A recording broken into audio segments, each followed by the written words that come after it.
Good afternoon, everybody. This is Dave, and from Tomball, Texas. runEVrun, and today's the 15th of January, 2020, and so I'm starting this year off. Everything's going good. I'm in college, learning how to be a automotive technician. Hoping to get my ASE certification, and let me tell you, there's a lot of stuff to learn. But anyway, that's not what this video is about. This video is about kind of a recap of my last 9 months with my 2015 Nissan Leaf, and kind of some of the things that I've, just general stuff that I've experienced and all that. That's for the most part. So anyway, about this, if you've watched my other videos, you've already heard this, but I bought this car here at the beginning of April of 2019, and so I've had it through the spring, the summer, and let's say half the winter of 2019, and I've gone through some experiences and some things I've tried out and learned about, other things I haven't really tried yet. But, when I got the car, it wasn't really hot yet. It was warm, and I actually started using my AC a little bit back then in April. And then in June, I took my Leaf on a 300 some odd mile trip just to experience what the Leaf could do and what's not so good about it. And I'd watched a lot of YouTube videos about the Leaf and the heat and the cold and the range and things that issues that it has. I've watched a lot of videos, kind of watching this car behind me, because she actually kind of looks like she doesn't know what she's doing. But anyway, just hoping she don't hit me. But anyway, so anyway, I took that trip, and I went through, up to Brenham, and then across over to Bastrop, and then down to LaGrange, and then down to Columbus on I-10, back to the Katy Mills Mall, and then back home. And it took me 2 days to do that. And I don't think I really want to do that too many more times in this car here. But it was a good learning experience. I did on the whole trip. I didn't use my AC. I specifically kept it off so I wouldn't, my mileage wouldn't drop.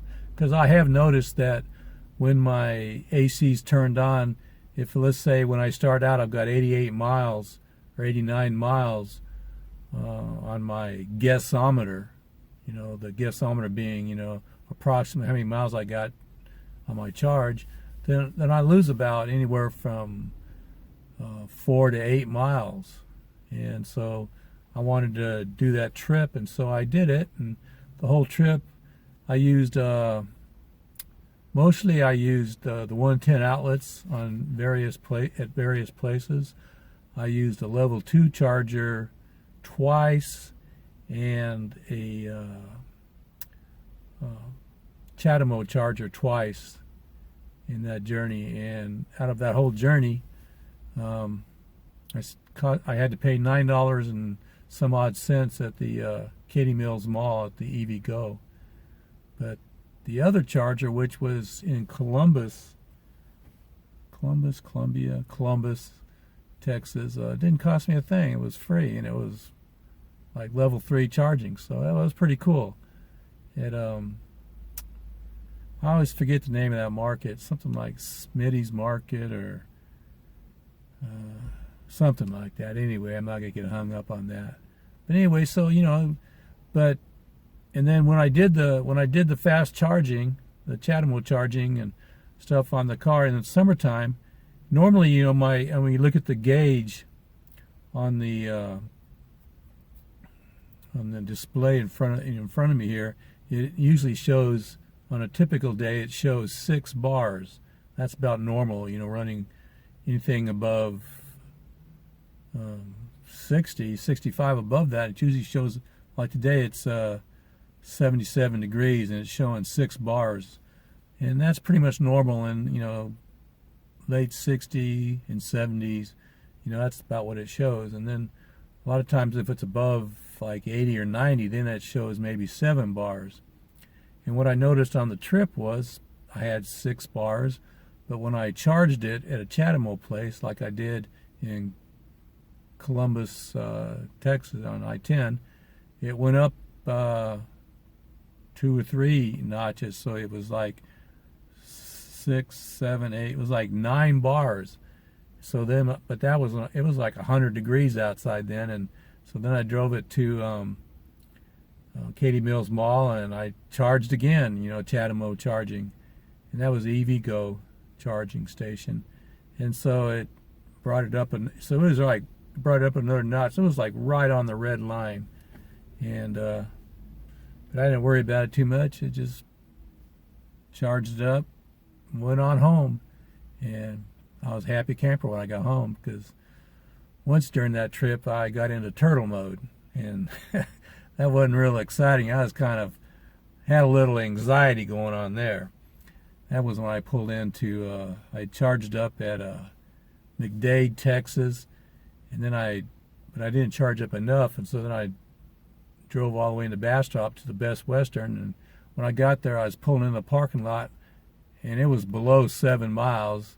I mean, it was just, the lines were blinking at me, and I was creeping in there, and so that was a whole nother experience. But I, you know, found a place to charge, and so that was a summer experience. And the winter, as it got colder, as it got into the 60s and 50s, I noticed the bars, my temperature gauge here went from being 6, they would drop down to 5. And that's kind of been typical when it's been below, let's say 60, 65 and below. It often drops down to 5 bars, and that, you know, they had no problems. But when it got really cold and it dropped down below 40, and a couple times so far, it's been 32, anywhere from 32 to 38, 39, 40 degrees. And there's been several times that I've actually had my bars drop down to 4, showing that my battery was a little on the cold side.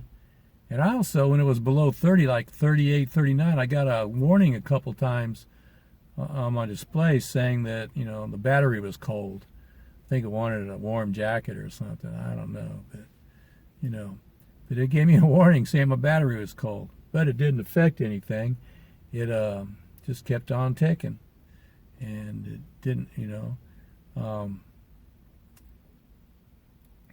So that was pretty good, you know. And the one thing I haven't done in the summertime, I use my AC, because, you know, it gets dadgum hot here in Texas. But in the winter here, I haven't used my heater at all. I think when I first got the car, I turned it on just to see if it worked. And it did work. And but other than that, this whole winter so far up to now, the 15th of January, I haven't used the heater once. I've used the seating heaters, the steering wheel, the heater. I've used that, and they're pretty nice. That little seat heater gets a little warm on the backside, you know, but it's great though. Sometimes I put it on high, sometimes I put it on low, and the seat warmers are pretty good. I enjoy that, and so I've tried that. And then also in this car here, you can sit there and you know, set it, because I've got the standard model, so I can't do it through my phone and stuff. But inside the car, I can set the timer for, you know, the wake-up timer for the heater or the AC, saying, hey, you know, at 4 a.m. in the morning, turn on the AC, or, you know, like if I'm going somewhere, right? So then I can say, you know, turn on the heater or whatever. And I haven't tried any one of them yet. I'll get around to that one of these days. But because the warm weather is starting to catch up, and I'd like to actually, you know, experience it, you know, the AC coming on and having the inside of the car cool when I get in. But anyway, so that's something in the plans. That's something in my plans for the near future. The, you know, the AC. I talked about the mileage dropping about 5 miles when the cold weather. I talked about the capacity bars dropping. Oh yeah, I didn't talk about this here, but when I bought this car, I had 11 bars, and it was 33,000 miles on the engine motor when I got it, and now, as of I'm sitting here right now, it has 44,344 miles on it, and so that's like 11,000 miles I put on it since April. And the thing is that about a month and a half ago, something like that, I came here one day and happened to notice that my capacity bar had dropped one, so now I have 10 bars on my capacity. So maybe that means on my best days I won't be getting 96 and 97 miles. On my best days during the summer, I did get 96, 97 a couple times, but maybe those days are gone. So it's dropped down by 1 bar. That really hasn't affected me any at all. So the other thing I want to talk about is, you know, in previous videos I talked about how I had solar system put on my house, and I had a 3.78 kilowatt system put on my house, and I have one Tesla Powerwall where my energy goes to, and I talked about that briefly on my last video, about how I haven't actually had it up to full capacity with electricity yet. It's only got like 53%, most I've ever had it at, that I've noticed, but it's never been full. But anyway, I talked about that in another video. But I've been using, you know, I charge my car at night, and you know, when my reserve hasn't been reached, and I've still got battery capacity before I reach my reserve, I haven't really noticed anything different. You know, when my car starts charging, it doesn't like zap my battery and everything disappears out of there. Not like it did with my off-grid system. That was that was hilarious, but that dropped real fast. But anyway, with my Powerwall, I've been charging it just like nothing really. And then of course, if I reach my reserve capacity, you know, which is for like electric outages and things like that, then it goes into reserve. But if it reaches that limit, then it starts taking it out of the grid and all that stuff. Which I gotta say, you know, watching on my phone has really been kind of exciting and interesting, seeing, you know, the energy coming in from my panels and charging simultaneously my house and my batteries, my Tesla Powerwall. And then at nighttime, of course, you look at it and all you see is the grid supplying my house, which I don't like that too much. But hey, I don't have big enough system to stay off the grid. So, but no noticeable difference in charging my car. It's just same old thing. So, anyway, that's kind of a recap of 2019, you know, in a nutshell.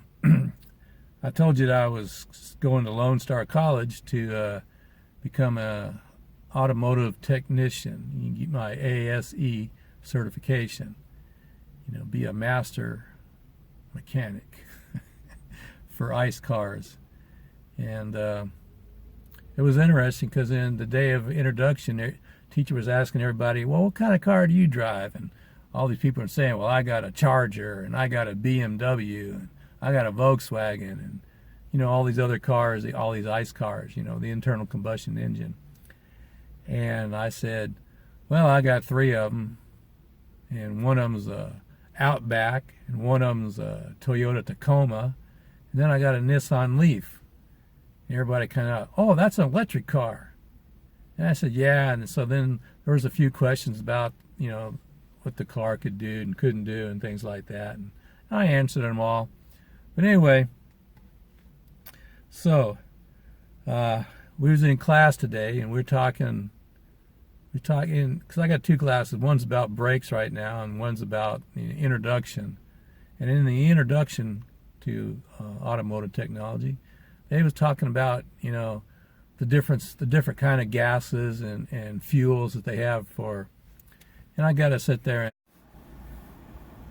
Well, my phone kind of overheated. It's sitting out there, sitting on my dashboard, and I guess the sun was coming in, and it kind of just shut off on me all of a sudden. Anyway, so I had to move different location, and less sun coming down. I'm behind some trees, so hopefully it doesn't overheat again. Every time I use this camera and this phone, it just kind of wants to, and it kind of heat it all. And it's ain't that hot. It's 77 degrees, but it just seems like it overheats too quickly.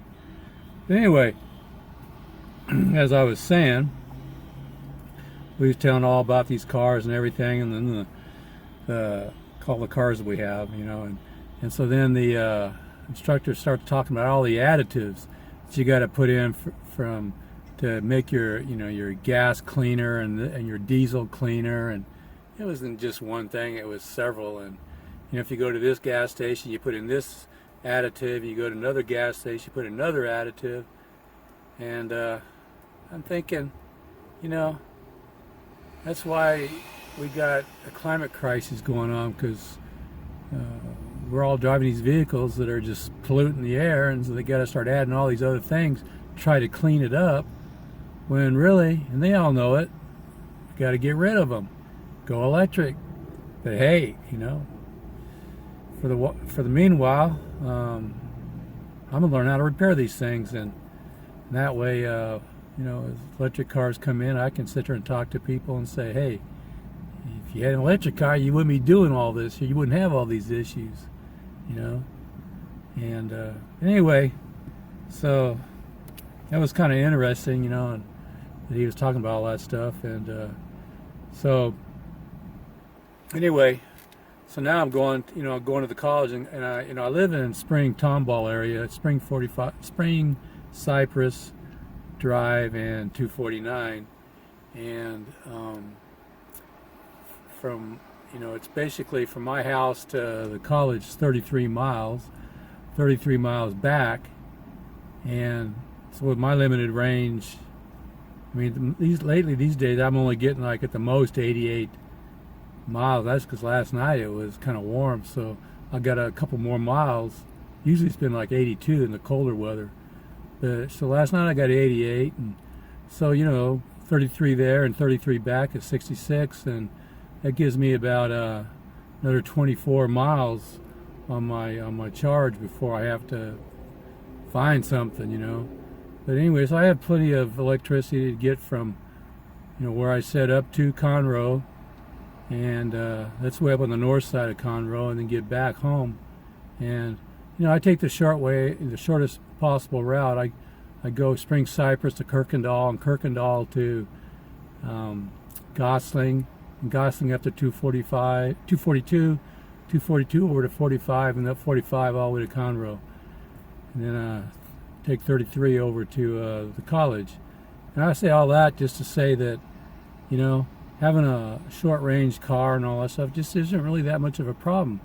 And then like right now, well, up until I got disrupted, I was charging my car, and free Volta has free charging here at the Woodlands Mall. There's two of them basically right in front of Macy's on the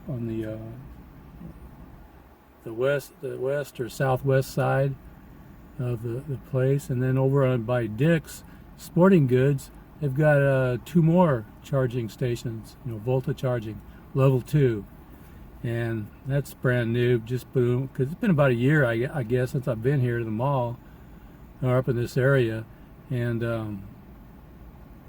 so I don't know when they were put in, 2-3 months ago maybe, but it's a good deal, it's free, and whatever car you got electric, just come up here and charge, take advantage of it while it lasts. And so that's basically a recap of everything that's going on so far with my car, and you know, I mentioned the new charging stations. Before I was over there at the market, just right over there across the street on Market Street. They got in the garage, first level, they got 2 chargers in there, and I've been using that for a few months off whenever I've come up on that side of the area. It's been a while since I've been over here in the actual mall side, but I've been over in the Market Street side a few times, and free charging. So, you know, take advantage of it.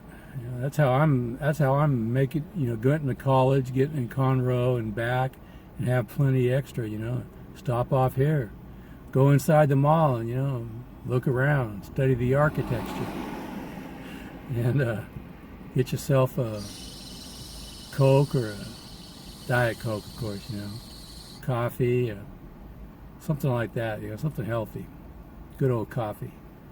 Anyway, that's it. So, hope you liked my video. I hope you got something out of it. If you did, give me a thumbs up on the you know, on the YouTube screen there. If you didn't like it, give me a thumbs down. And you know, you thought it sucked, and also give me a thumbs down and give me a comment. Write in the comments, you know, why you liked it, why you didn't like it. And if you feel so inclined, look at the links below the description. I have a link to my runEVrun email. You can email me at that, you know, for any commentaries about or leave it in the, you know, down below in the comment section, or you can just email me and tell me that through that way. 2020 is going to be a better year, and I'm achieving some of my goals. Solar system on my house, electric vehicle. If I could just get rid of the other ICE mobiles that we got, you know, then I'd really be a happy camper. But for those of you who are doing what you can to go solar and go electric, thumbs up to you. More power to you, because that's the way we got to go. So I invite all of you to tell all your friends and everybody, you know, go electric, go solar, and help save our world before it's too late, because we need to really get on this here. So with that, just remember, run EV run, and see y'all next week. All right, bye.